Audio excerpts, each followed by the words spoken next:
¿Cómo están?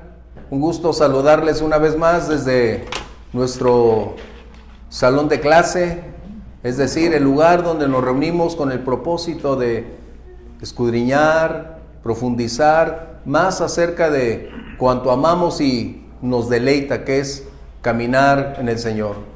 A todos ustedes, a través de las redes sociales, les damos la más cordial bienvenida y de esta manera igual busquen su cuaderno de notas, dónde sentarse, dónde tener la quietud para no tener interrupciones y así propiciar que todas las cosas nos lleven paso a paso para ir examinando qué es lo que produce el Evangelio, hasta dónde es capaz esa palabra de cambiar vidas, de transformar ciudades, de tocar naciones y aún de hacer posible que personas que parecen las menos apropiadas resultan ser las idóneas para realizar el trabajo que Dios tiene reservado para nosotros.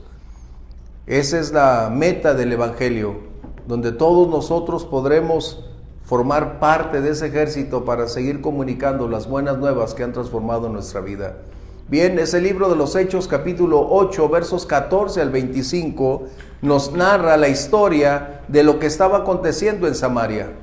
Recordemos que la persecución había propiciado cerrar puertas en Jerusalén, más fue el medio para abrirse puertas nuevas en diferentes lugares, y ahora nos encontramos escuchando, observando un panorama que es alentador. En medio de la persecución se abren puertas como nunca antes se habían visto. Pero antes de iniciar, necesitamos orar, pedir la bendición de Dios, la llenura, la dirección del Espíritu Santo. Por favor, ahí donde estás, cierra tus ojos y únete a la oración, que alguno de nuestros hermanos lo hará aquí para todos nosotros. Padre, te agradecemos, Señor, una vez más la vida que nos das y también la oportunidad de poder estar aquí, Señor. Tenemos hambre del conocimiento de tu palabra, Padre, bendito Dios, para ser eficaces, para servirte, para caminar, Señor, de la manera que a ti tomados de tu te mano, agrada, Señor, Padre, bendito estar Dios. cada día en sintonía Sabiduría por con medio de lo tu que tienes Espíritu, reservado Señor, para nosotros. Y a los que están también, Señor, oh Padre, a través de la Te transmisión, bendecimos. Señor, revélales la verdad de tu palabra, la vida plena que hay en ella, Señor, oh Padre. Ayúdanos a mirar Te lo más pedimos, allá. Señor. Llénanos de ti en el nombre de Cristo. Gracias. Jesús. Amén. Amén. Bueno, vamos a leer unos versos iniciando en el 14, si tú la tienes, y nos vamos a dar cuenta de cómo es que en diversos lugares Dios siempre actúa en la medida en que nosotros estamos dispuestos a sumarnos a esa voluntad. Verso 14 dice: cuando los apóstoles que estaban en Jerusalén, nota que hay dos ciudades, hablando dos ciudades distintos, dos tipos de personas sirviendo. Cuando los apóstoles que estaban en Jerusalén oyeron que Samaria había recibido la palabra de Dios, enviaron allá a Pedro y a Juan, los cuales, habiendo venido, oraron por ellos para que recibiesen el Espíritu Santo, porque aún no había descendido sobre ninguno de ellos, sino que eran bautizados en el nombre de Jesús. Entonces les imponían las manos y recibían el Espíritu Santo. Vamos a tomar ese punto y nos vamos a dar cuenta cómo es que dos ciudades, que una vez Jerusalén fue el inicio de la iglesia, poco a poco está siendo desplazada para ir llevando el Evangelio más allá de lo que ellos habían planeado. El Señor nunca detiene sus planes, el Señor siempre va hacia adelante. Y tenemos dos tipos de personas. Los apóstoles habían permanecido en Jerusalén, ¿recuerdan? Más los judíos helenistas habían salido por la persecución que Saulo había estado colocando sobre ellos. Y es justo ahí en Samaria donde aquella mujer, recordemos porque es importante, aquella mujer que había sido atraída por el Señor Jesús fue la precursora, aquella mujer que proclamó durante 6 años aproximadamente el mensaje del Evangelio y preparó la semilla para que cuando Felipe proclama el Evangelio en Samaria, las personas se convirtieran y vinieran al Señor.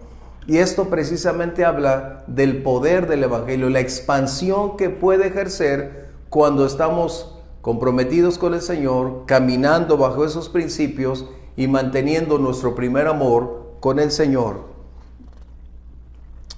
¿Qué sucede ahora? A manera de introducción, estaremos diciendo que la predicación o la comunicación del Evangelio no está limitativa para un sector de la iglesia, hablando de líderes, hablando de pastores, hablando de apóstoles. No, el propósito de la predicación es lo que Dios hace con nosotros, lo que Dios está haciendo contigo, lo que Dios hace conmigo. Ese es el milagro más grande que las personas pueden reconocer.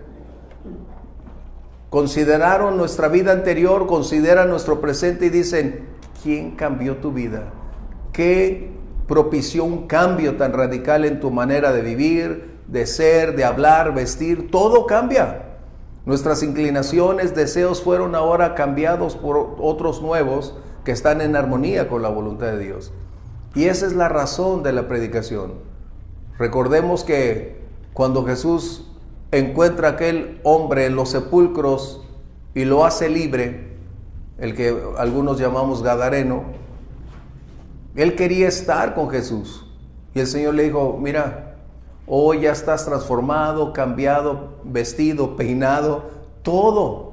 Pero es necesario que ahora vayas con los tuyos y le cuentes lo que Dios ha hecho contigo. Ese es el mensaje del Evangelio. Lo que Dios hace con nosotros. Por eso, donde quiera que iban aquellos hombres y mujeres que fueron expulsados, iban compartiendo qué era lo que Dios había hecho en su vida. Y eso es lo que tú y yo necesitamos seguir haciendo. Bien, la cosecha requiere obreros. Habían transcurrido probablemente 6 años de la resurrección del Señor, desde que inició la iglesia o nació la iglesia en Jerusalén el día de Pentecostés. 6 años habían transcurrido y durante ese lapso de tiempo los discípulos no habían salido a compartir, a cumplir la misión a la cual habían sido llamados. La gran comisión parecía ahí la gran omisión. ¿Por qué? No lo entendemos.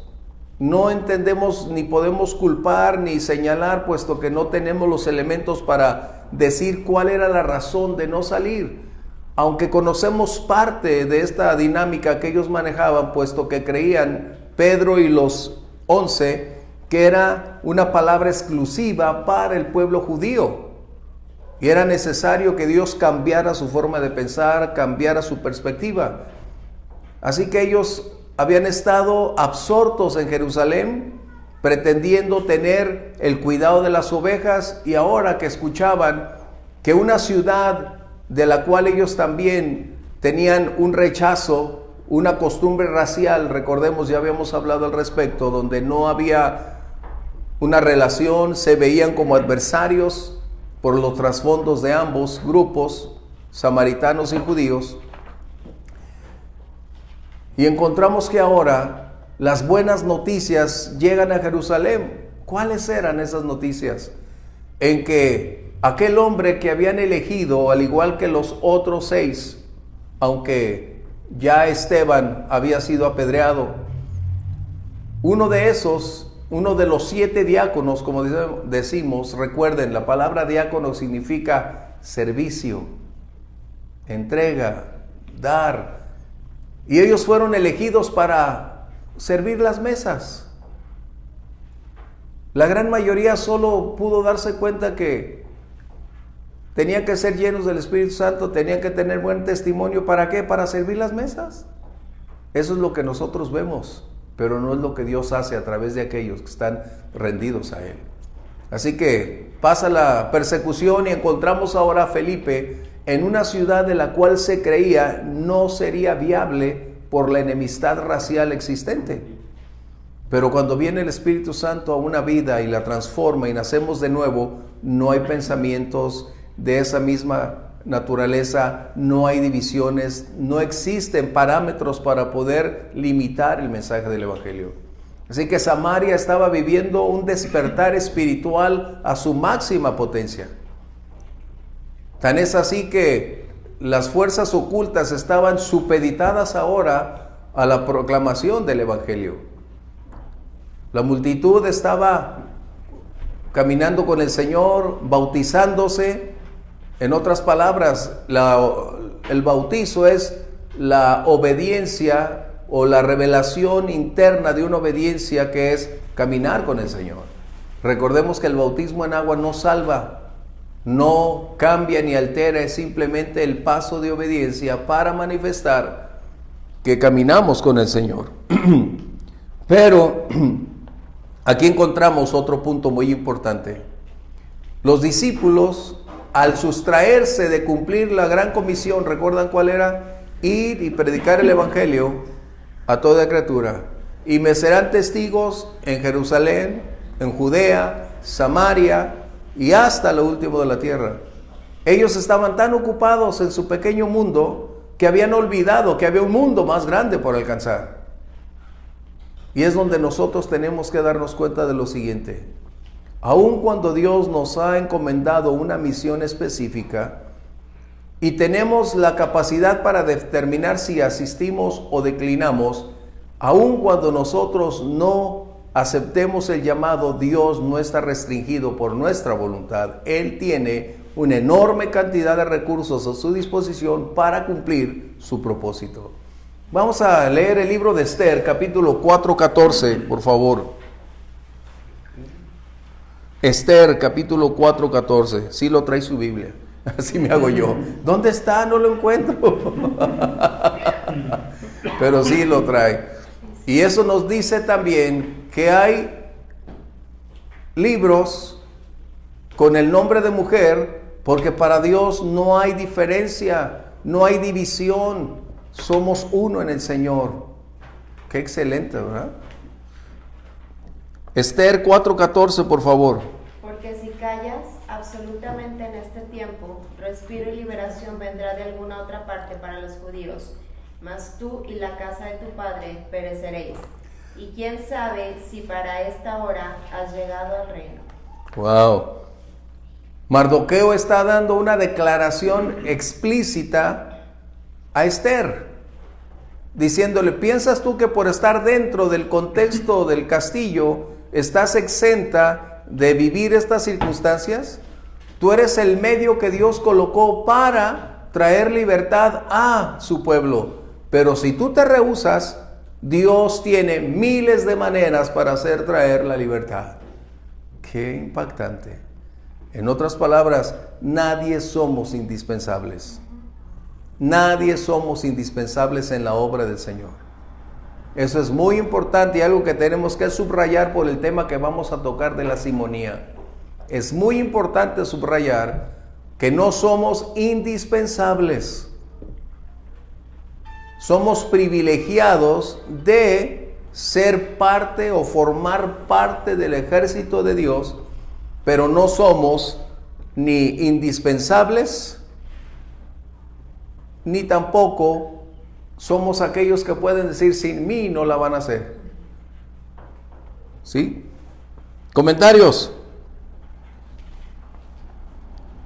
Ahora que Samaria estaba experimentando un gran avivamiento, donde Felipe, lleno del Espíritu Santo, estaba compartiendo el mensaje del Evangelio. Recuerden, Felipe no compartió el judaísmo, Felipe no compartió la Torá, Felipe compartió el mensaje de Jesucristo.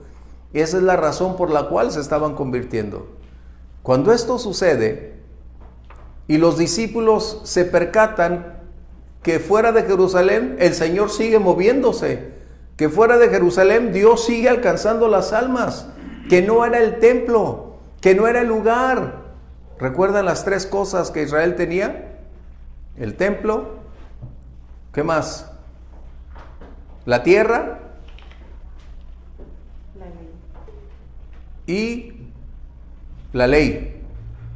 Estas tres cosas eran para ellos la garantía de que Dios siempre estaría moviéndose. Pero ellos no alcanzaban todavía a comprender que el Señor es más grande de lo que pensamos. Como Él dice, sus pensamientos son más altos que los nuestros. Su perspectiva es mucho más amplia que cualquiera de nosotros pudiera ver. Así que los apóstoles, ahora que están en Jerusalén y las noticias vuelan como en todo lugar donde hay un despertar espiritual, nos gozamos, nos alegramos. Los apóstoles estaban a la expectativa diciendo, ¿cómo? ¿Cómo podemos escuchar estas noticias? ¿Quién es el que está haciendo la obra en Samaria? Y escuchan por ahí, es Felipe, su esposa, sus hijas que son profetisas. ¿Qué? Aquí servían las mesas y resulta que allá es un enorme evangelista. A veces así nos sorprende cuando alguien está con nosotros en la iglesia y siempre parece servir en el anonimato, como que no trasciende, pero repentinamente Dios lo lleva a otro lugar y ¡puf! Explota. Dios lo prospera, lo bendice, lo lleva a las alturas y dices, ¿cómo con nosotros estaba limpiando las mesas? Y resulta que Dios lo lleva a otro nivel. Eso es lo que estamos hablando. Dios no está restringido por personas, lugares ni circunstancias. ¿Qué estaba sucediendo? Ahora los discípulos estaban por emprender una nueva área del ministerio como apóstoles. Ellos habían olvidado que el Señor los había elegido para ser apóstoles. Ellos solamente estaban ocupados en pensar que eran predicadores, pero ahora empezaban la labor del apostolado. ¿Qué es esa labor? Aunque no tenemos todo el tiempo, pero para sintetizar, la labor que los apóstoles tenían en ese contexto era confirmar la obra de otros que habían nacido con ellos. Era de instruir, de supervisar la obra, de conocer la doctrina, de saber qué es lo que se estaba predicando, enseñando y corregir si fuera necesario. Por eso recordemos que Pablo, cuando envía a Timoteo, ¿qué le dice? Te envío para que corrijas. La labor del apóstol en ese contexto era consolidar el mensaje de Cristo, afirmar las verdades emanadas de la palabra, supervisar que quienes estaban enseñando estuvieran acorde en la predicación, en la preservación, en la práctica de esa palabra, instruir a aquellos y confirmar el llamado, como lo vamos a ver en unos instantes más. ¿Estamos bien?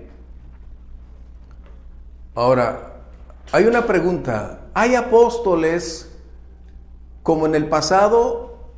Esta es una pregunta que tú y yo tenemos que colocar, aunque no lo tienes en el estudio. Apóstoles como ellos ya no lo hay en el estricto sentido de la palabra, porque ellos fueron, como dijo el Señor en capítulo 4, 14, 15 y 16 de Juan, que ellos serían el medio que el Espíritu Santo utilizaría para concluir toda la palabra que del cielo ha venido, que tú y yo llamamos la Biblia, para enseñar doctrina, manifestar el propósito, la razón por el cual tú y yo todavía seguimos aquí. Así que ellos fueron el medio que el Señor utilizó para escribir la palabra de Dios, para enseñarnos la palabra de Dios. Por eso es que ya no puede haber apóstoles en el sentido estricto como ellos lo fueron. Ya no hay nada nuevo que enseñar, ya no hay nuevas doctrinas que enseñar. Eso tenemos que tenerlo presente. No hay nuevas verdades por enseñar.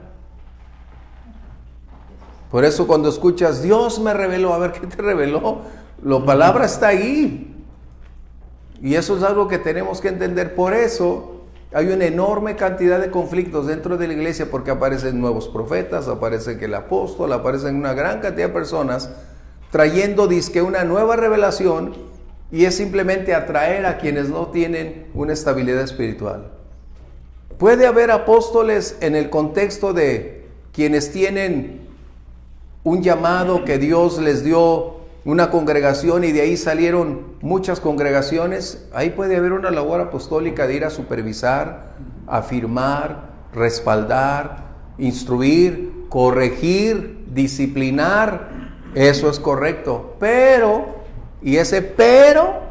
no hay más revelación. Eso tenemos que entenderlo. Ya no hay apóstoles como ellos. El punto es cómo utilizan los que se autonombran o se autodefinen como apóstoles. ¿Cuál es su propósito? Es la pregunta. Puedes ser apóstol de la iglesia o de las iglesias que ministras, pero no mi apóstol. ¿Cuál es el punto? Puede ser apóstol para que le rindamos pleitesía y decir, wow, la jerarquía eclesiástica, eso es mentira. Hoy algunos están usando el título de apóstol para que le digas, papá, padre, dices. Qué increíble. Bueno, no es la clase, pero estamos hablando al respecto. ¿Sí? Debemos entender entonces que la iglesia no está dividida. La iglesia no es una empresa, no es una organización, no es una franquicia como hoy tenemos muchas. Y no voy a decir nombres porque tenemos conflictos. Pero muchas franquicias tenemos hoy como resultado de creer que es un organismo, una organización. No, la iglesia es un organismo. Eso es lo que es la iglesia. Por eso puede haber miles de congregaciones, pero hay una sola iglesia. Recordemos, una sola iglesia. Y aunque algunos tengamos algún apellido, es decir, alguna denominación, otros no la tengamos, somos la iglesia del Señor. ¿Sí? ¿Hasta aquí estamos bien? Por lo tanto, cuando el Espíritu Santo dirige, ¿qué estaba sucediendo? Los discípulos ahora estaban realizando una labor que era requerida, como posteriormente el apóstol Pablo empieza a hacer visitando a las iglesias para observar, al igual que con Bernabé, lo que habían hecho, qué estaban haciendo. Vamos a ver Juan 12:32, por favor, y otro que tenga Lucas 11:13, por favor. ¿Qué estaban haciendo en su nueva faceta o en su nueva área de desarrollo ministerial? Era constatar si Felipe estaba predicando efectivamente el mensaje del Evangelio.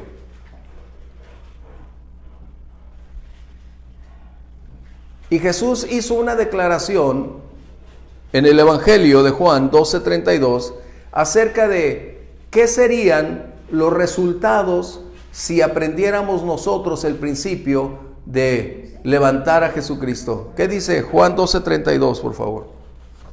Y yo, si fuere levantado de la tierra, a todos atraeré a mí mismo. Si yo fuere levantado, Jesús estaba hablando en dos aspectos.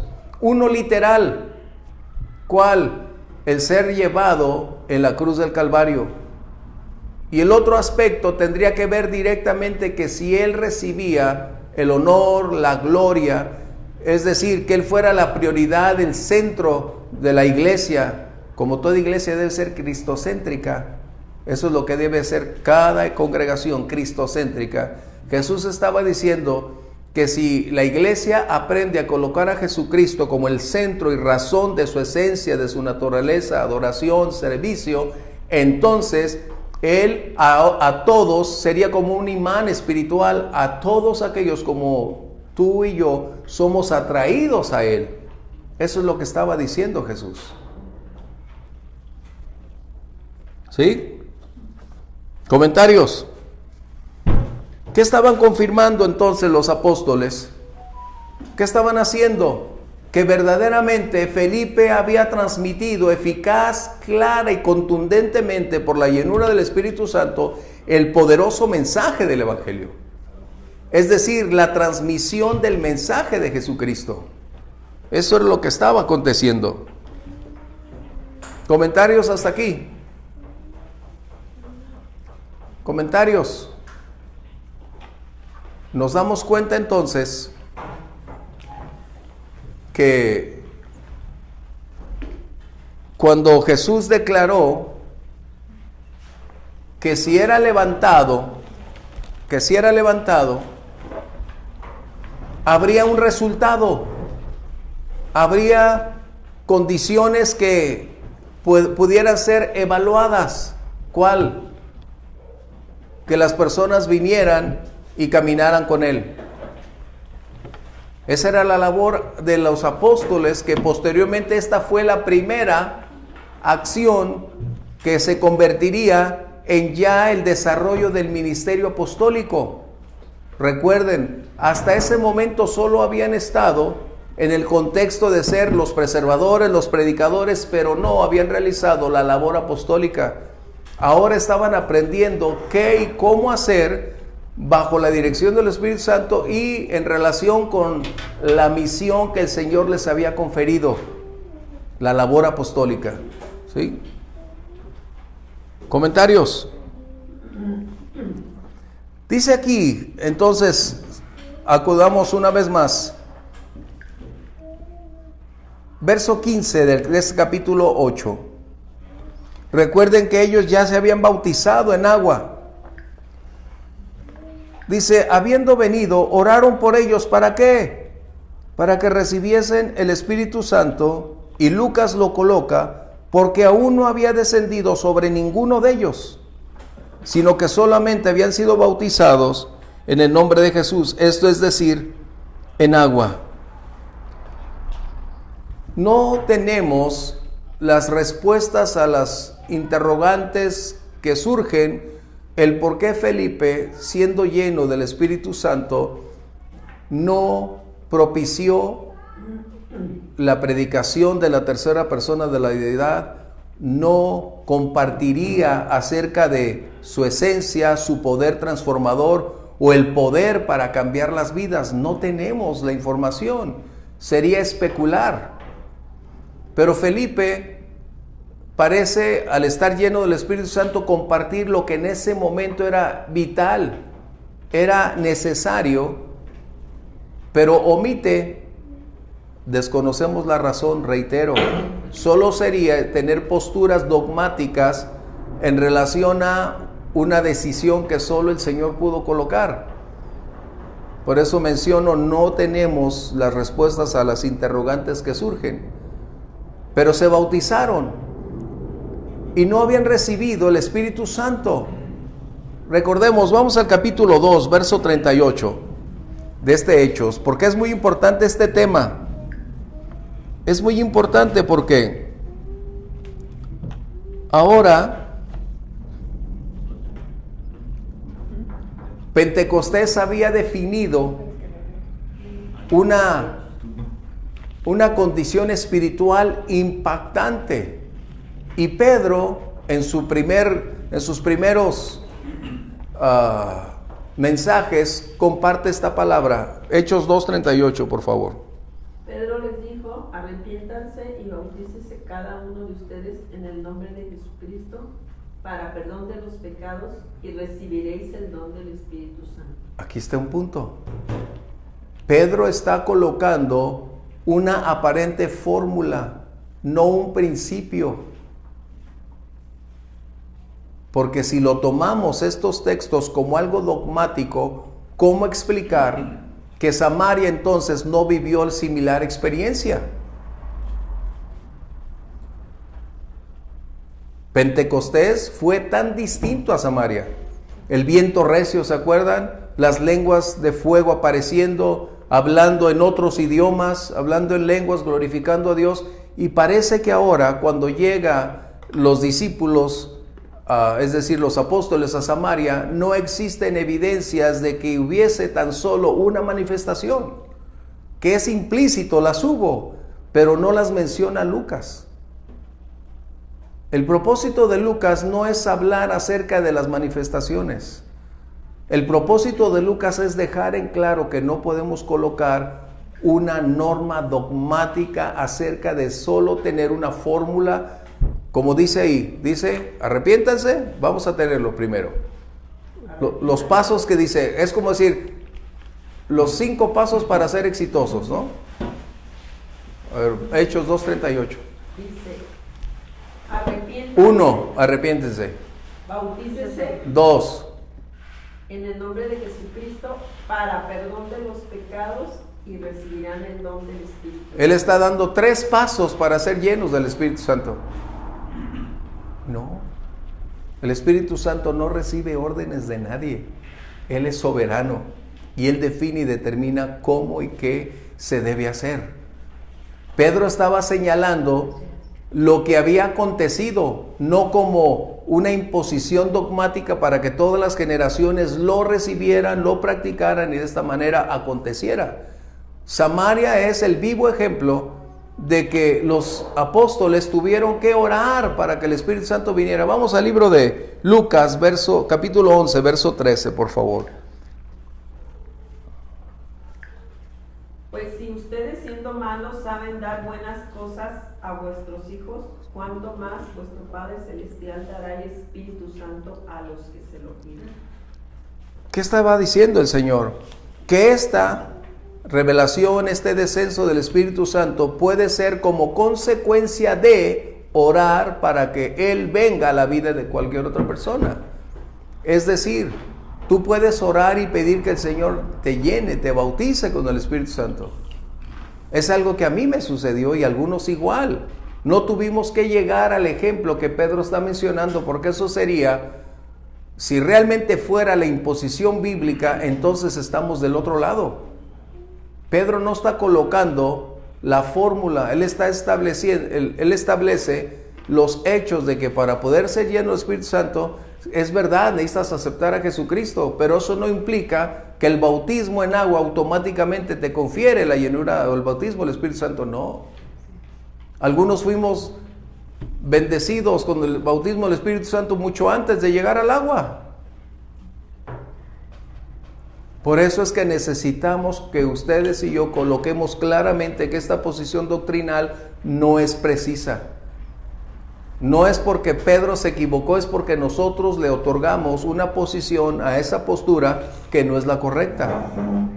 Pedro está mencionando que es la parte en la cual nosotros nos compete accionar y el Espíritu Santo descenderá cuando, como Él desee. ¿Estamos bien? Así que vamos a leer, otro que tenga capítulo 9, verso 17, por favor. Esto significa, y tenemos que ser muy claros, cuando llegan los apóstoles, se imponen las manos y es cuando se recibe el Espíritu Santo. ¿Por qué entonces no sucedió? Y eso se los comparto porque es parte de lo que ustedes van día a día en la vida cristiana a encontrar, ya sea en posturas, libros, predicaciones, que tiene que ser dogmáticamente esos 3 pasos. No es así. ¿Cuál es la razón? Es la pregunta. ¿Por qué algunos fueron bautizados con el Espíritu Santo mucho antes, ni siquiera pensaron que se tenían que bautizar en agua? Adrián comenta que el día que llegó a la iglesia el Señor lo bautizó y ese día también se convirtió. Hablando del bautismo del Espíritu Santo, habló en otras lenguas. O sea, eso es algo que tenemos que colocar muy claramente. No es la doctrina del Espíritu Santo lo que menciona el capítulo 2:38. Es algo que aconteció en Pentecostés y fue la experiencia de los discípulos en ese momento, no la única condición en que el Espíritu Santo lo hace. ¿Sí? Capítulo 9, verso 17. Fue entonces Ananías y entró en la casa y poniendo sobre él las manos dijo: Hermano Saulo, el Señor Jesús que se te apareció en el camino por donde venías, me ha enviado para que recibas la vista y seas lleno del Espíritu Santo. Wow. Saulo estaba en aquella casa escondido, orando, pidiendo a Dios dirección. Y ahora nos damos cuenta entonces que no es tampoco la jerarquía eclesiástica que tiene la capacidad, el don o la única fuente para que el Espíritu Santo pueda derramarse. ¿Vamos bien? Ahora encontramos a un hombre que Dios sabe dónde encontrar a sus siervos, mujeres como hombres en el anonimato. Así como Felipe llegó a Samaria Dios eligió a este hombre Ananías. ¿Quién era Ananías? No tenemos mucha información sobre él, pero Dios sí sabe dónde encontrar a sus personas, a sus siervos, a sus elegidos, mujeres como hombres, para hacer la obra. ¿Qué sucedió? Quiere decir que Ananías, cuando va y le dice para que recibas el Espíritu Santo, ¿es lo que dice? Sí, vamos a colocar ese punto porque no quiero hablar otra cosa.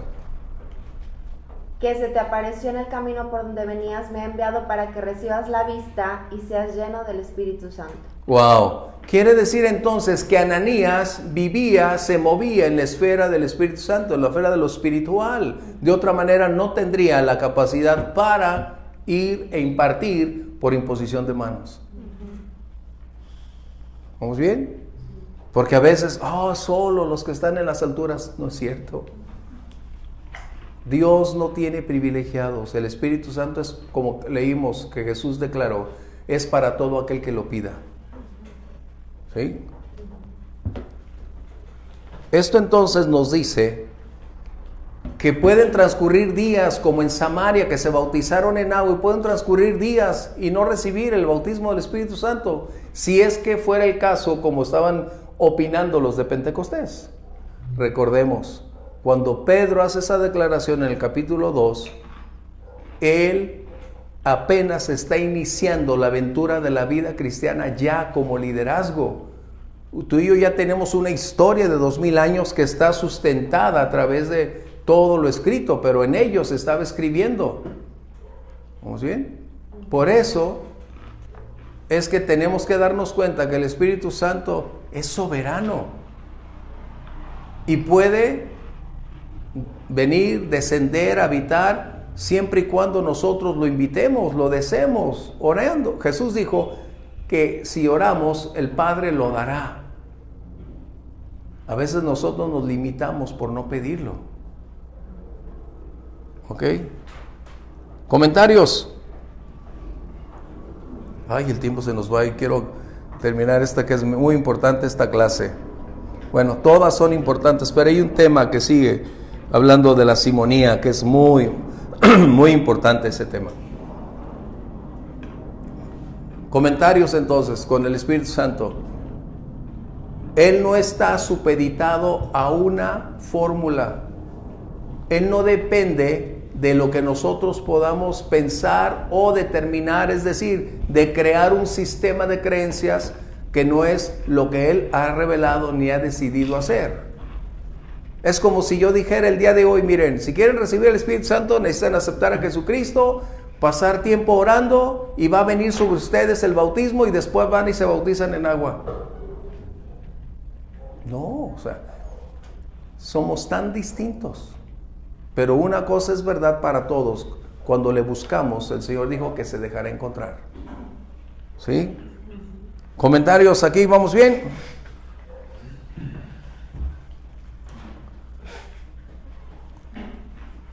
Así que esto sucedió. Otra cosa que necesito enfatizar.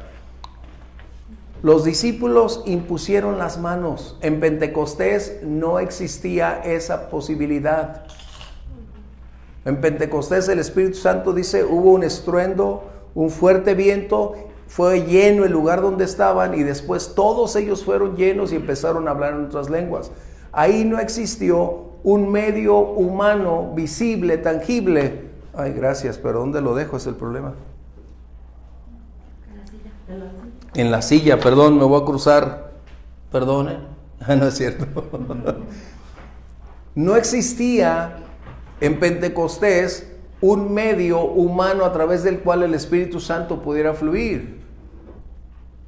Recuerden, la imposición de manos tiene varias características o condicionantes desde el Antiguo Testamento. Una es desde identificación, que es identidad, donde pones tu mano, es consolidar o estar de acuerdo con, o sea, hay muchos factores cuando se imponen las manos. Por eso en otra escritura Pablo dice, no imponga las manos con ligereza, porque a veces estar de acuerdo con lo que alguien está por ahí haciendo y debemos tener cuidado, ¿no? Pero lo que estamos diciendo, volviendo al punto es, en Pentecostés no hubo un medio humano para que todos ellos fueran llenos. ¿Estamos bien? Pero a partir de este momento ya viene, ahora sí, un medio humano a través del cual el Espíritu Santo va a inundar, a llenar todo creyente que esté dispuesto a ser lleno de él. Así que entonces no podemos decir que solo vendrá, a veces el Espíritu Santo enviará a alguien, o vendrá, yo no tuve necesidad de que alguien impusiera sus manos sobre mí, solo estábamos orando en la noche y el Espíritu Santo llegó y fue un estruendo en mi vida. No hubo nadie que impusiera sus manos. ¿Comentarios?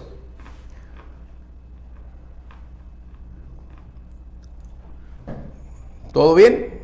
De los que nos están a través de las redes, si tenemos un comentario por ahí de algunos hermanos.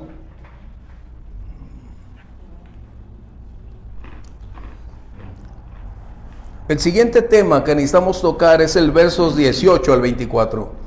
Mientras revisamos si hay algún comentario adicional, vamos a cambiar a Hechos capítulo 8, versos 18 en adelante. ¿No tenemos? No, solo saludos del hermano Gámez. Gracias, hermanos Gámez. Gracias, el Señor bendiga y multiplique en sus vidas. Verso 18 dice lo siguiente: cuando vio Simón que por la imposición de las manos de los apóstoles se daba el Espíritu Santo, les ofreció dinero, diciendo: denme también a mí este poder, para que cualquiera a quien yo impusiere las manos reciba el Espíritu Santo. ¡Wow! Mencionamos algo acerca de Simón, que él había creído, se había bautizado. Hasta ese momento no teníamos ninguna evidencia de si era o no genuino. Y ahora nos encontramos con que más adelante, en este caso, él se percata que hay un poder más alto que el cual él practicaba, que había mayor trascendencia en lo que Felipe había compartido, y ahora estaba viendo los discípulos que para él era no solo atractivo, sino anhelaba tener ese poder. Y esto es muy común el día de hoy, o en todo tiempo, sin lugar a dudas, que estas manifestaciones despierten en algunas personas el deseo de tenerlo, el deseo de poseerlo sin importar el precio, sin importar cómo lograrlo, pero no se percatan. ¿Quieres, Alfredito? Recórtate un poquito. Gracias. No se percatan que los dones es un regalo del cielo. No los adquirimos, no los compramos, no somos dignos, somos inmerecedores de ellos. Pero Simón estaba colocando una postura que sin lugar a dudas el Espíritu Santo a través de Lucas lo coloca para convertirse en una advertencia de un modelo del cual no se debe aspirar a ser, tener o imitar. Esto es algo complejo. ¿Por qué? Porque al ver ahora que estaba aconteciendo que a través de las manos se podía colocar, él empezó a darse cuenta que había una esfera más alta en la cual él no había participado y que ahora pudiera tener acceso. Lucas no registra que hubo manifestaciones cuando el Espíritu Santo descendió en las personas, pero más adelante el mismo Lucas registra que todo aquel que tuvo un encuentro, un bautismo, la llenura del Espíritu Santo, siempre hay evidencias visibles o audibles. Vamos a ver dos textos, capítulo 10, verso 45 y 46, y otro, mismos Hechos, capítulo 19, verso 6, por favor.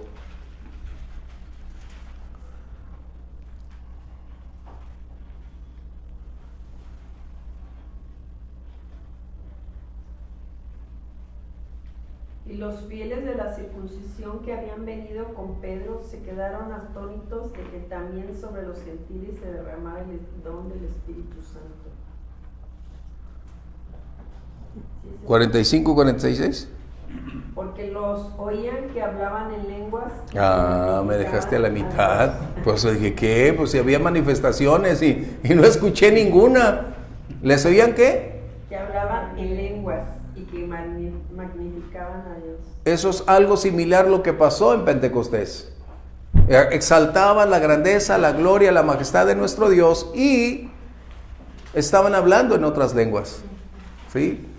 Siempre el Espíritu Santo, cuando viene a una persona, hay un impacto, pero hay una frase que está en 1 Corintios capítulo 13 o 14, creo que es 13, dice que Dios es un Dios de orden, y eso deben tenerlo por encima de cualquier cosa que veamos o escuchamos. Dios es orden. Si la podemos buscar, es 1 Corintios 13, creo que es los últimos versos, o 13 o 14, pero es los últimos versos. Pablo está hablándole precisamente a la iglesia en relación con el abuso de los dones, donde había una exageración. Y Pablo está mencionando precisamente a la iglesia de Corinto cómo saber que esto es de Dios. Primero, establece que los dones proceden de Dios. Posteriormente, Dios es un Dios de orden. ¿Ya lo encontramos? Mientras siguen, la lectura del capítulo 19, verso 6, por favor. Y habiéndoles impuesto Pablo las manos, vino sobre ellos el Espíritu Santo y hablaban en lenguas y profetizaban.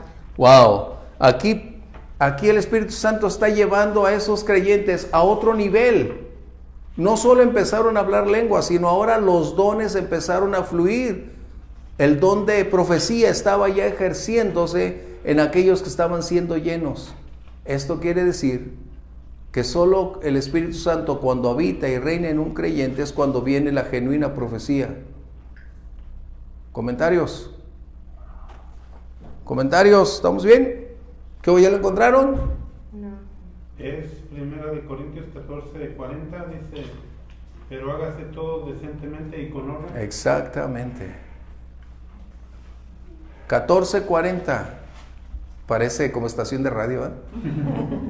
14:40. Hágase todo como. Establece el parámetro. Dos aspectos que son indisolubles y son permanentes. El 33 dice, pues Dios no es Dios de confusión, sino de paz. Bueno, eso nos dicta que hay orden y decentemente, dentro del contexto de lo moral, de la decencia. ¿Vamos bien? Entonces, cuando hay alguien hablando en lenguas, bautizado en lenguas, no viene una manifestación de acá exagerada, gritos, y corre para allá, grita por allá. No. Eso es algo que tenemos que aprender a diferenciar. Y en algunas iglesias, en cierta manera, no es que tengan razón, pero sí, debido a las exageraciones y a la carnalidad, muchos pastores prefieren abstenerse de no ver algo en sus iglesias, pero la contraparte es que les niegan a la iglesia el poder para cambiar y transformar sus vidas. Esa es la labor del pastor, la labor de los líderes es vigilar que los dones puedan fluir ¿bajo qué? Orden y decentemente. ¿Sí? El 19:6 ya lo escuchamos, ¿verdad? Sí. ¿Qué era? Profetizaban también. Esto sin lugar a dudas fue lo que Simón estuvo viendo. Recordemos, Lucas no menciona en este capítulo 8 en Samaria ninguna manifestación donde el Espíritu Santo descendió. Ninguna. Porque el propósito de Lucas no era colocar, cuando el Espíritu Santo llega y produce esto, era colocar a Simón como un punto crítico de lo que pueden ser dos aspectos, desde la ignorancia hasta tratar de lucrar con las cosas de Dios. ¿Comentarios? Simón, ¿qué quiso hacer? Él observó, y por su experiencia anterior, que si esto era capaz de asombrar a él, que venía de un trasfondo satánico, hechicería, espiritismo, de toda índole, si él era susceptible de ser atraído, donde su atención fue captada, donde se sorprendió, él dijo, wow, increíble, esto puede darme mayor autoridad, riqueza y poder que el que tenía antes, ¿no? Hay un movimiento que nace en él que se llama simonía. Por aquí la puse. La simonía. ¿Qué es eso? Emerge precisamente de este personaje que habla acerca de prácticas relacionadas con la adquisición de dones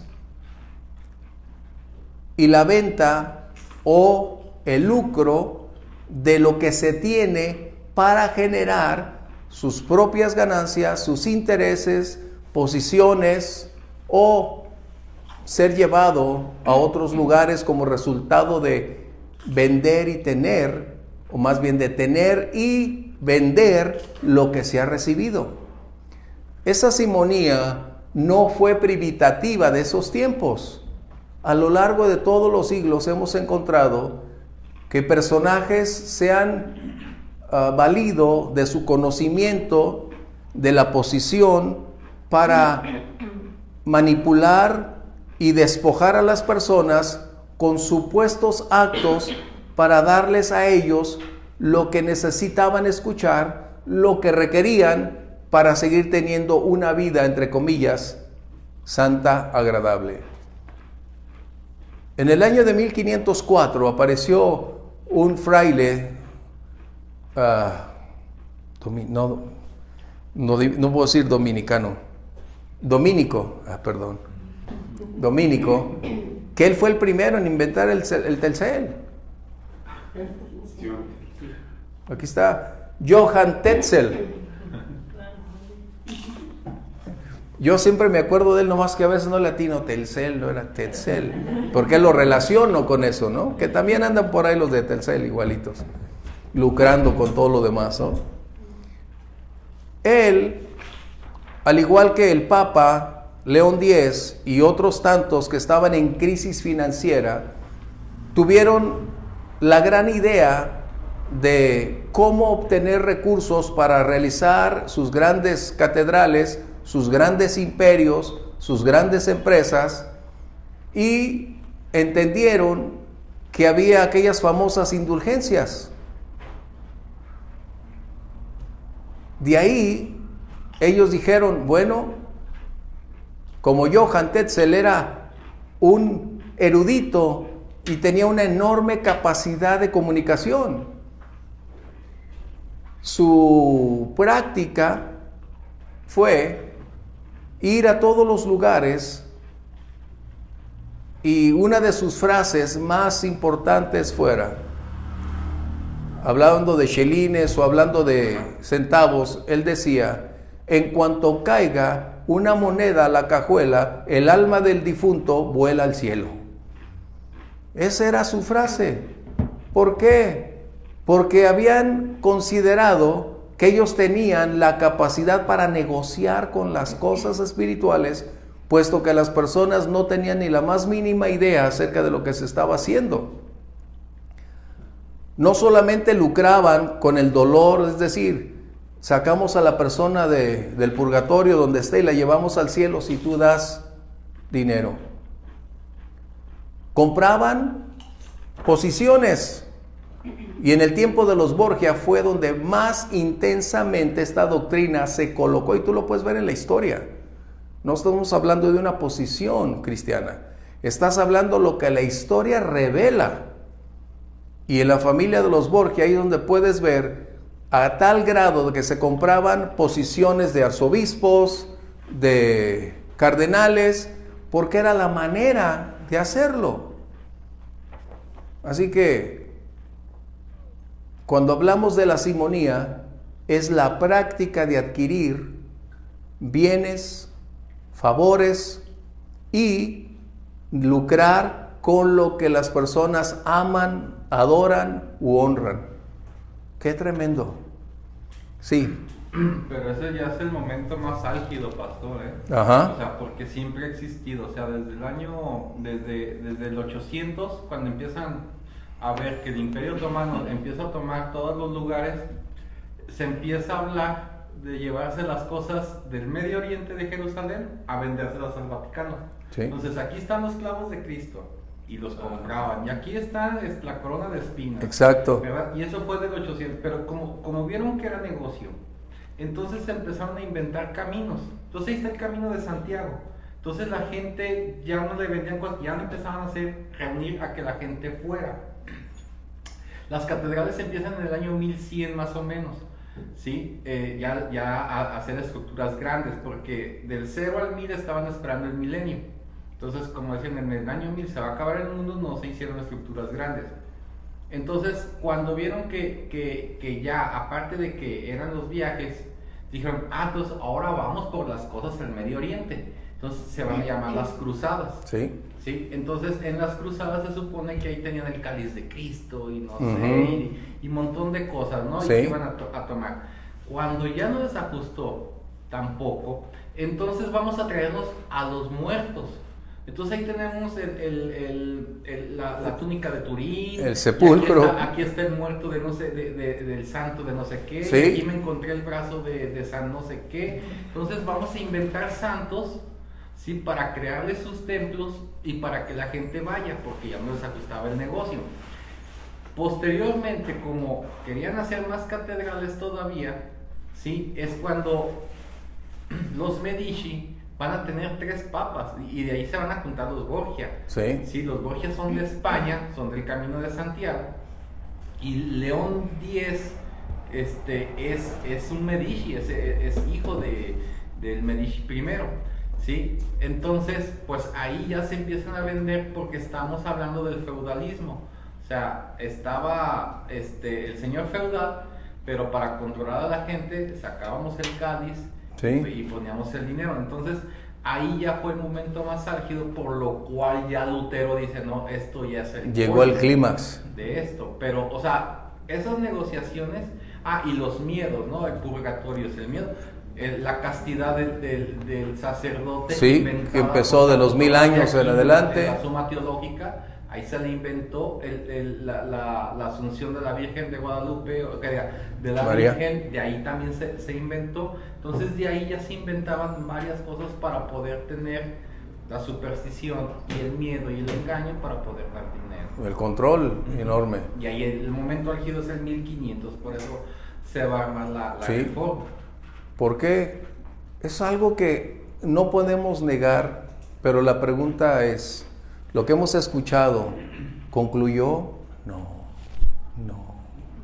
Tristemente, la iglesia cristiana tiene una enorme cantidad de telceles, una gran cantidad de vendedores de ilusiones. Yo tengo mi estampita de la Virgen de Santa. ¿No? Sufrir por ella. Es increíble que teniendo o conociendo la verdad, Lucas escribe para advertirnos que no se debe hacer, pero como sí se puede obtener recursos, posiciones políticas, autoridad, influencia, entonces es posible hacerlo. Y hoy tenemos dentro de la iglesia muchos pastores con esta misma identidad. Y aquí en la ciudad puedo decírtelo. Es que pasó también el poder que tenía el sacerdote, era imperativo. O sea, no había rey si no estaba coronado por el Papa. Y no había, más bien, no había emperador si no había coronado por el Papa. Y no había un rey si no era coronado por alguien que designaba el Papa. O sea, así es. por ejemplo, las independencias pudieron haber sido mucho antes, pero salía, ¿cómo se llama? El que salen los padres, no me acuerdo, así como... el Santísimo. El Santísimo. Se armaban revueltas y el virrey aquí en México le hablaba al arzobispo, ¿sí? Para que sacara el Santísimo, para que la gente se controlara. Sí. Sí, hasta que no llegó Miguel Hidalgo, que era un sacerdote, les dijo, no, aunque salga el Santísimo, no importa. Vamos adelante, ¿no? Pero, bueno, hierro contra hierro, ¿no? Todas eran, el virrey le hablaba al arzobispo y el arzobispo controlaba, y así controlaron 300. Recuerden que la religión siempre ha tenido un enorme poder de influencia sobre las personas, y cuando tiene su aliado en el gobierno civil, es imperativo, es imposible prácticamente derrocarlos. Y es donde estamos. Hoy, Benito Juárez, gracias a Dios, fue una pieza importante para cambiar ciertos aspectos. Yo creo que el Señor le permitió tener revelación, ¿no? Yo creo que América fue el Sacro Imperio Romano, ¿no? Sí. Porque lo cambiaron para acá, ¿no? Se perdió allá, para América. En todos lados, ¿no? Y es que ese es otro problema que tenemos. La simonía sigue ejerciendo enormes riquezas o generando enormes riquezas. Ustedes pueden darse cuenta que hablé de pastores, televangelistas, o como dijéramos, televangelistas, ¿no? Pacte con nosotros, envíenos sus diezmos, nosotros vamos a orar para que Dios te sane, para que Dios haga un milagro en tu vida. Envíanos no 20, no 10, sino 1,000 pesos y te vamos, y wow, y la gente cae. Aquí en el DF tenemos una mujer muy sonada que siempre vende lo que tiene, hasta sus cuadros, según ella, que es pintora la señora. Dice, ahí está la unción, cómprame y la unción va a estar en tu casa. Y dices, eso es hechicería, ¿no? O le invitan supuestamente a predicar y dice, vamos a darle duro al Dios de las riquezas, para que no caigas ante el Dios de las riquezas, dame a mí $10,000 y vamos a empezar a cambiarse. Dices, o sea, es vergonzoso que la simonía siga aquí, pero lo peor es que los líderes contribuyan con eso. O Dios me dijo que el pastor tiene que tener una camioneta del año. Ah, mira. ¿Y por qué no le dijo a la señora que hace el aseo que deba tener una camioneta del año? Pues el calvinismo en Suiza, en Inglaterra, también sí. En Irlanda, ¿no? Esto es algo que lamentablemente lo estamos viviendo actualmente y nos debería dar pena, vergüenza, porque hoy tenemos una gran cantidad de vendedores de ilusiones. Hoy tenemos cantantes, entre comillas, cristianos, con un alto grado de ambición por el dinero. ¿Es malo ser cantante? No, en la iglesia hay, gracias a Dios. Pero el problema es cuando se lucra con eso. Hoy, ¿cuántos profetas dicen, vamos a tener un congreso de profecía, las primeras 50 personas les vamos a dar una profecía especial? O sea, la simonía no se ha acabado ni se acabará jamás. El problema es, como decimos aquí, el problema no la tiene el indio, sino aquellos que nos los hacemos compadres. Sabiendo la verdad, no podemos compaginar, compartir con aquellos que son lucradores del evangelio.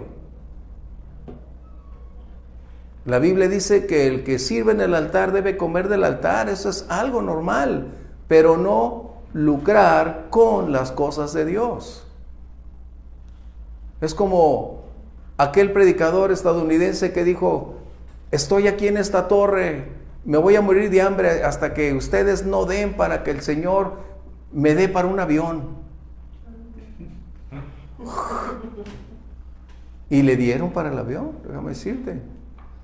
O sea, no estamos criticando, estamos siendo claros y objetivos con lo que la Biblia enseña a este respecto. ¿Vamos bien? Porque nosotros, que debemos conocer la verdad, ¿cómo debemos actuar ante eso? Porque luego vienen los defensores de los cantantes, los defensores de los tetzelitas cristianos, Y es que ¿de qué van a vivir? Si Dios te llamó, Dios te va a sostener, Dios te va a levantar. Pero Dios no te llamó a lucrar con las cosas de Dios. Es que también existe una línea muy delgada a la superstición, ¿no? O sea, Sí. que un pastor o un padre diga, si no dan, se van a ir al infierno, pues un buen porcentaje va a dar porque pensando que se va a ir al infierno, ¿no? Hace unas semanas comenté que un famoso predicador de Estados Unidos dijo, y abiertamente, en televisión abierta, dijo él, ¿saben por qué no ha venido el Señor, la parusia? ¿Saben por qué no ha llegado? Porque la iglesia no ha dado para nuestros ministerios. Yo me quedé así o más tetzelita. ¿Te la crees? No, sí. La simonía. Yo me encontré con que luego tenían así, no sé cómo llamarles, sus sucursales, que luego eran sus consagrados autorizados para también obrar y también cobrar, pues, ¿no? Bueno, O sea, claro que tienen que tener su séquito, ajá. pero debemos darnos cuenta que, ¿cuál es el modelo bíblico? Es la pregunta. Porque debemos entender que el apóstol Pablo es el que más escribe en relación con el ministerio, desde su desarrollo hasta su manutención. Pablo, como él trabajaba, decía, esto lo hago yo, pero el obrero es digno de su salario. Eso es algo que debemos puntualizar. Pero ¿cómo debemos accionar? En un mundo que cada vez ama más las celebridades que la verdad. En una sociedad cristiana que celebra más los éxitos que la honestidad y la transparencia. Y una de sus frases es, no me importa cómo llegó hasta allá, pero a mí me agrada que llegó allá. Wow. Hoy les hemos dado o les hemos brindado más autoridad, más credibilidad a los cantantes que a los predicadores. Y no es que los cantantes estén desfasados, no, lo que estoy mencionando es que un cantante va y viene, el predicador está todo el tiempo en su esquina, cuidando, enseñando, manteniéndose, dándolo todo. Es como si dijeras, bueno, vamos a ir a la iglesia, pero tenemos que pagar 500 pesos por la silla de adelante, 300 en la de en medio y 100 a la de atrás.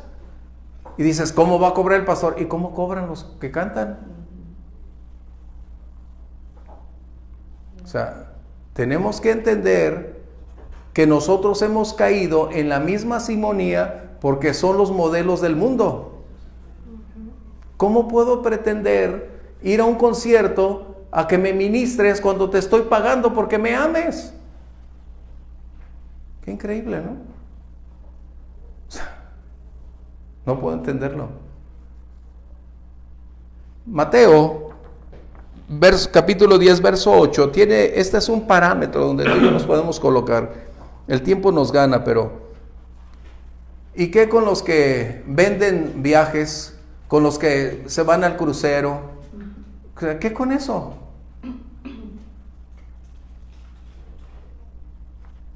O si usted viene el domingo y trae la ofrenda y el diezmo y ponen una cantidad, vamos a hacer una oración especial por usted. Mateo 10:8, por favor. Sanad enfermos, limpiad leprosos, resucitad muertos. ¿De qué está hablando? De los que sirven. ¿Está hablando de qué? De los dones, de las manifestaciones, del propósito por el cual han sido dados cada uno de ellos. ¿Ok? Resucitad muertos, echad fuera demonios, de gracia recibiste, dad de gracia. No, ahí debería ser mínimo 100 pesos por consulta, 1000 pesos por acción. ¿Qué es lo que se hace? Es más, hasta las bodas se cobran. Si la quieres con alfombra roja, vale más. La quieres con flores, vale más. Dense cuenta. No es que estemos criticando, reitero, no. Esto es lo que nos debe dar hoy a nosotros el panorama, que el ejemplo que Lucas coloca no ha disminuido en lo absoluto.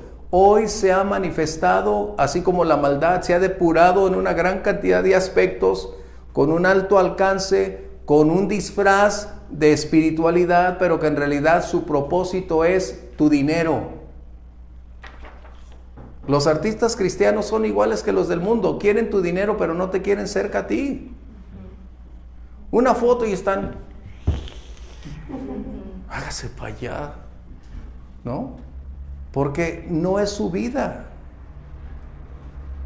Necesitamos personas que sirvan por supuestos. Aquí mencionamos que se requieren obreros. El punto es, ¿qué es lo que motiva, mueve o cuáles son los intereses de ellos para estar ahí? ¿No? La simonía va a continuar. El problema es, no podremos parar la simonía, pero sí podemos abstenernos de contribuir y alentar para que ellos sigan adelante. Es increíble. Pero no se puede, o sea, porque si mientras los líderes estén como pues, aprovechándose del lugar en el Y que muchos están de acuerdo con y ellos. aprovechándose del conocimiento que tienen, sí, o sea, muy buen porcentaje va a sentir miedo y superstición. Sí. Ese es el grave problema. O sea, en la Iglesia Católica desafortunadamente se ve más. Sí. Mucho más fácil de detectarlo, pues. O porque vivimos en México donde el 80% a lo mejor es católico. No se ve mucho, ¿no? O sea, aquí Sí. la talpa la Virgen quebra el pueblo. Imagínense, Sí. voy a ir a Jerusalén y les voy a traer una botellita del agua del Jordán para que sean sanos. Poner así en la mano. ¿No? O sea, por favor. ¿Cuántas cruces? No, yo creo que ya acabaron con el bosque. Que un pedacito, una estaca de la cruz de Cristo y todo. Esa es la simonía. No solo en la iglesia cristiana, en casi todas, por no decir todas, a lo mejor tenemos que conceder que 1% no, pero en la gran mayoría siempre existe una gran cantidad de telcelistas que están buscando tiempo, oportunidad para enriquecerse. El obrero es digno de su salario, dice la Biblia. Lo que recibiste de gracia, ¿cómo lo tienes que compartir? De igual manera. Un don no es nuestra capacidad lo que lo obtuvo. Fue conferido por Dios con un propósito de edificar, de engrandecer, de propiciar a otros, ser sanados, bendecidos, tocados. ¿Qué debo hacer con eso? ¿Venderlo? No. Tarde o temprano tendré que dar cuentas de lo que Dios me dio. Pero hay algo que nosotros necesitamos ser muy claros. Si alguien lucra con las cosas del Señor, no es digno de estar ahí, ni tampoco de que nosotros asistemos o vayamos o seamos asistentes al lugar donde esas personas están. Esa es una clara señal donde no debes estar. Así de claro. Pero también una clara señal de quién sí debe estar una persona austera. Yo creo que la persona austera es la que debe de estar al frente de las iglesias, una persona que pueda rechazar la corrupción, una persona que pueda rechazar el dinero. O sea, esa es el perfil de quien debería de animarse a estar al frente de una iglesia o estudiar en un momento. Me acuerdo una vez que estábamos leyendo Timoteo, que cuando empieza a decir hay que hacer esto, hay que hacer esto, hay que hacer esto, yo primero que dije, ay, qué flojera, yo no sería. O sea, sí, y hay a quien le atrae, ¿no? O sea, Sí. Sí, pero le atrae por el negocio. Sí. Que puede... Recordemos que ahí Timoteo dice que raíz de todos los males es el amor al dinero. El dinero es lo malo, no, es la postura que tenemos al dinero. Y aquí es precisamente qué motiva a las personas para estar ahí. ¿Cuál es su búsqueda? Y cuando tú te percatas que la simonía continúa vigente, no debemos ser partícipes de eso, en lo absoluto.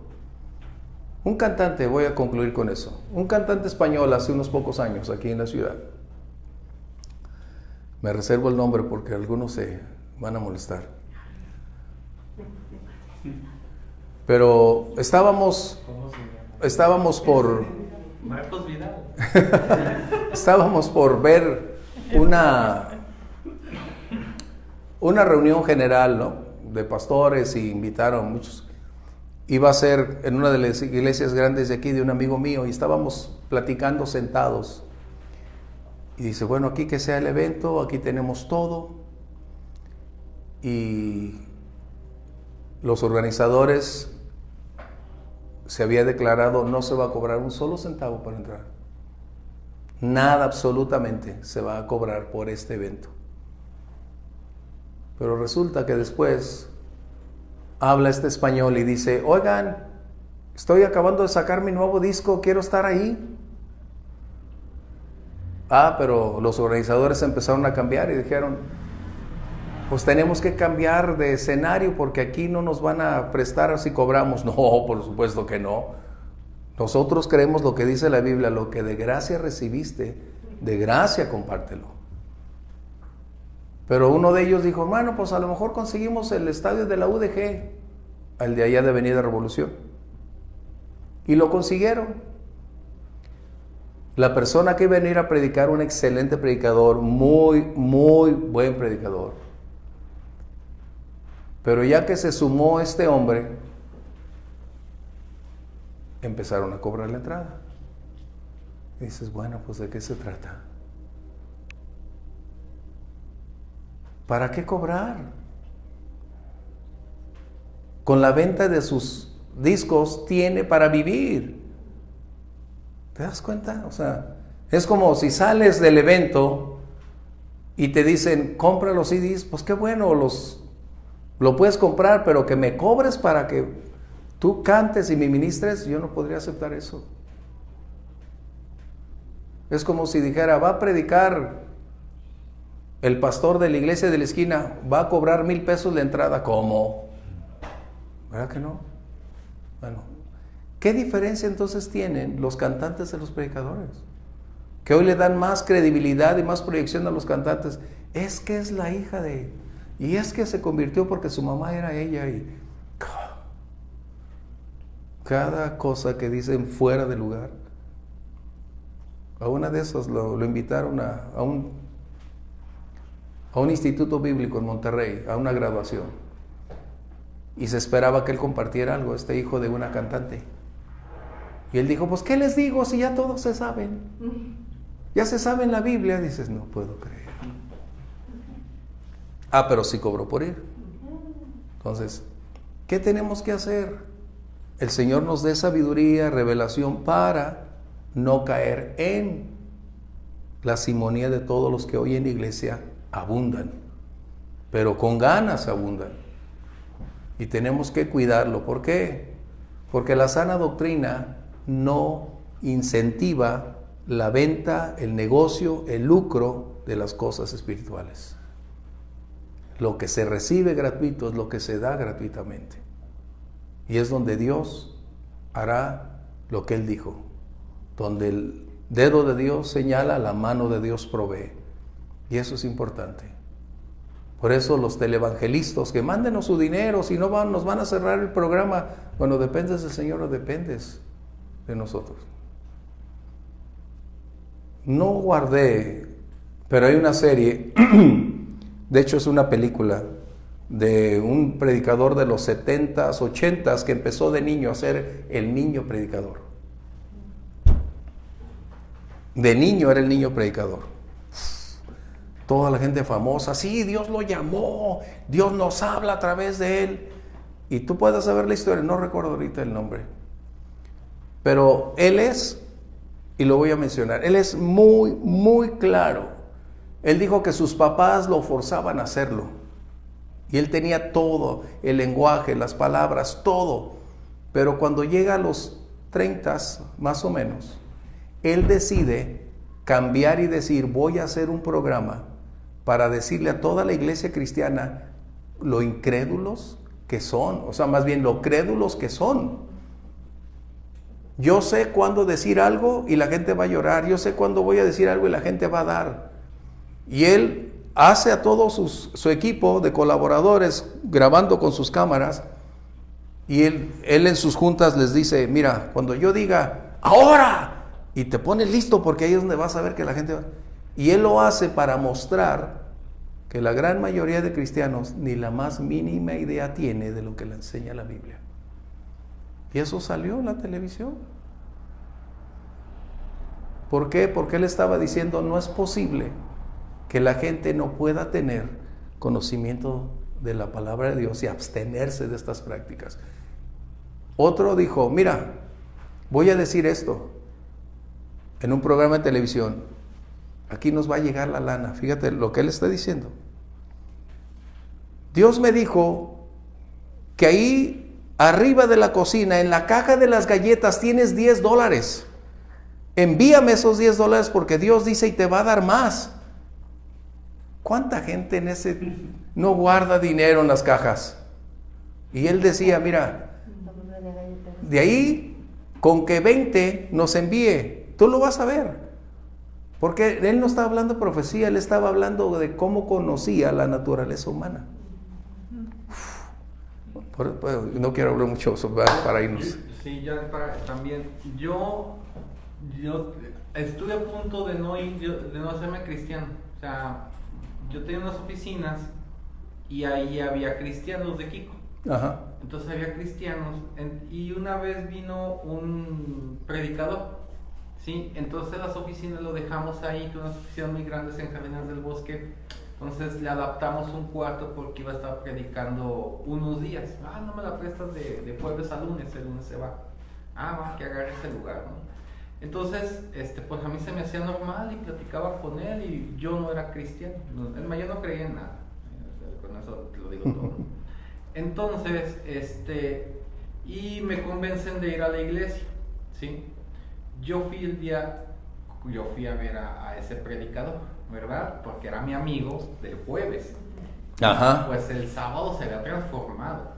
Sí, y pues no, y sabía en qué momento alzar la voz, en qué momento bajar la voz, entonces yo dije, oye, tú estudiaste yo había estudiado programación neurolingüística, entonces sabía un poquito más de esa parte de la manipulación. Entonces le dije, y me dice, sí, yo llevo cursos de programación, de coaching, me dijo como 7 u 8 cursos, ¿no? Wow. Entonces, y también en la parte del Espíritu Santo, me acuerdo que decía, todos a este círculo porque ahí va a llegar el Espíritu Santo. Entonces yo era muy grecolatino, ¿no? Entonces dije, es como el oráculo de Delfos, vayan todos ahí para que pregunten qué es lo... Entonces yo sí salí totalmente decepcionado, porque era ver a un tipo con el que platicaba allá predicando, ¿sí? Y acá afuera era otro, ¿sí? Que unos voladitos y dan un cigarro. Entonces sí me quedé muy decepcionado. Es cuando llego con usted por invitación de Astrid, me acuerdo que me dice, ve, porque yo salgo muy decepcionado y le dije, no, esto está igual que los católicos, ¿no? Y yo andaba en búsqueda y caigo con Job. Entonces ahí me quedé así, pero sí ese predicador era, o sea, sí están muy bien estudiados, saben perfectamente cuándo levantar la voz, saben perfectamente cómo te van a manipular, de tal manera que para mí era superstición, decían, es mucho miedo. Dense cuenta que simonía siempre va a haber, pero hay más fieles predicadores haciendo su trabajo. Probablemente no tenemos la estadística si por cada tetzelita hay 1,000 o 5,000 fieles que parecen inadvertidos, pero están haciendo su trabajo constantemente, ¿no? Entonces, si la simonía no va a acabar, sigamos orando por aquellos fieles, que Dios les siga dando esa pasión, ese fuego, esa intensidad para seguir anunciando la verdad. ¿Sí? Vamos cerrando entonces, vamos orando para despedirnos. Y yo te invito a cerrar tus ojos. Padre, Señor, cuánta necesidad tenemos de ti. Tu palabra, Señor, nos revela la naturaleza humana. Aun cuando todos sus intereses están emergiendo para buscar posiciones, para buscar sus propios lugares, ayúdanos para que seas tú en nosotros la esperanza de gloria, para que tu Espíritu Santo produzca en nosotros esos dones, el fruto en sus diversas manifestaciones para seguir adelante, Señor. Te necesitamos. Ser llenos de tu Espíritu es lo que más, Señor, requerimos para continuar la senda cristiana. Ayúdanos a caminar contigo. Llénanos de ti, Señor, y enséñanos a vivir día con día en amor, en humildad y sobre todo en sometimiento a tu voluntad. Te damos las gracias, Padre, en el nombre de Jesús. Amén. Dios los bendiga. Bendiciones.